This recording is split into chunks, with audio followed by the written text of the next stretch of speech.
Hey guys, my name is Jason. I'm the founder of Distress Loan Advisors. I'm doing this video from my car today because my daughter has a horseback riding lesson.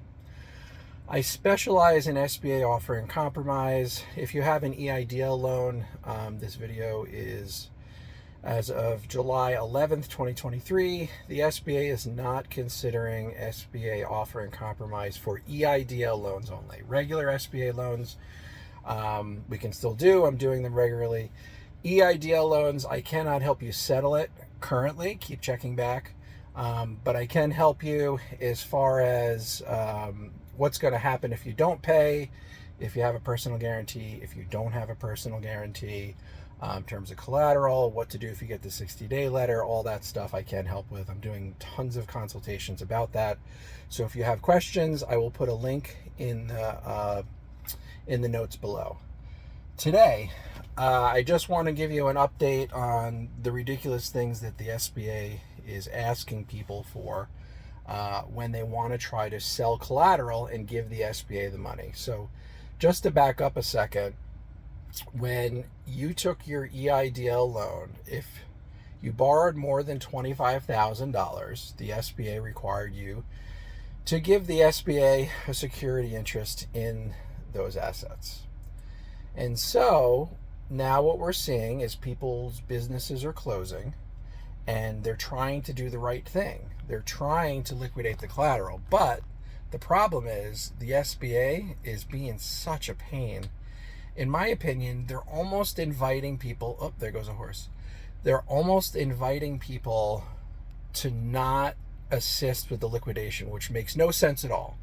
Because here's the thing, guys.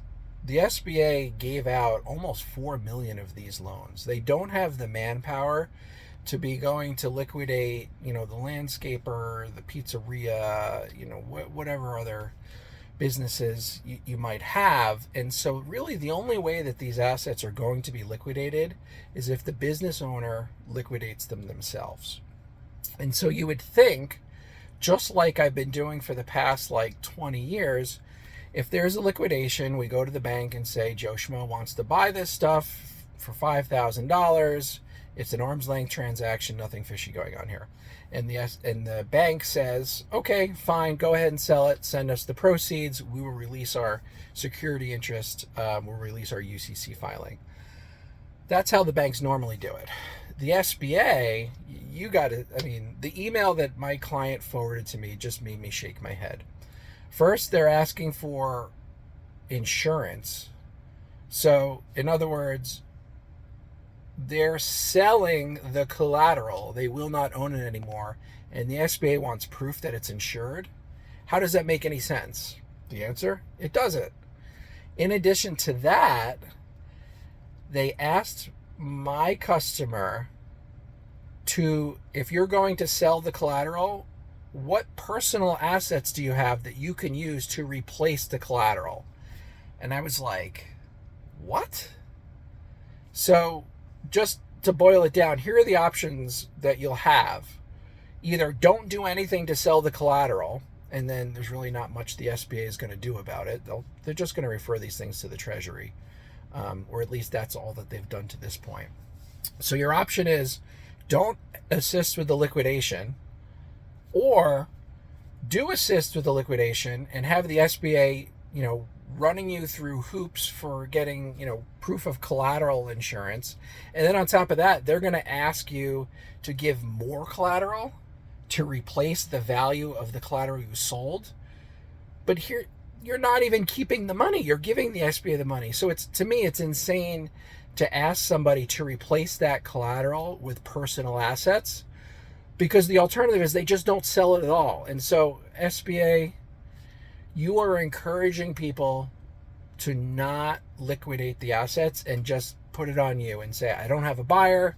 It's going in the garbage unless you want to come pick it up. So this is what we're dealing with the SBA, guys. The simplest questions, actions, they're making very difficult. I do not understand why they would possibly ask somebody to put up personal assets as collateral for a loan when they sell the business assets, because if they don't sell the business assets, they're not asking for that. So it's not making a whole lot of sense. With that said, the 60-day letters continue to come. That seems to be the way that they're going. So if you miss a bunch of payments, you'll likely get a letter from the SBA saying, basically, contact us within 60 days to work something out. And work something out is all relative, because they're still giving you the same customer service number that everyone else has for EIDL loans. So I don't think they're serious about really working anything out.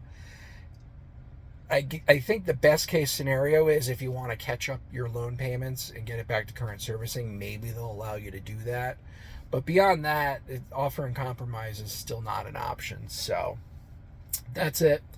That's the update. That's the latest I've seen from people who are trying to sell collateral. And like I said, the 60-day letters continue to roll in. So if you're behind in your payments, that's likely what you have in your future. Check out my website. I've got over 200 blog articles. I've got a free EIDL audio course. I've got a paid EIDL audio course. Of course, I do the case evaluations. And then I help with offering compromise for regular SBA loans. So that's it. Thanks for checking in. Thank you for everyone who's following and commenting. And I'll see you on the next one.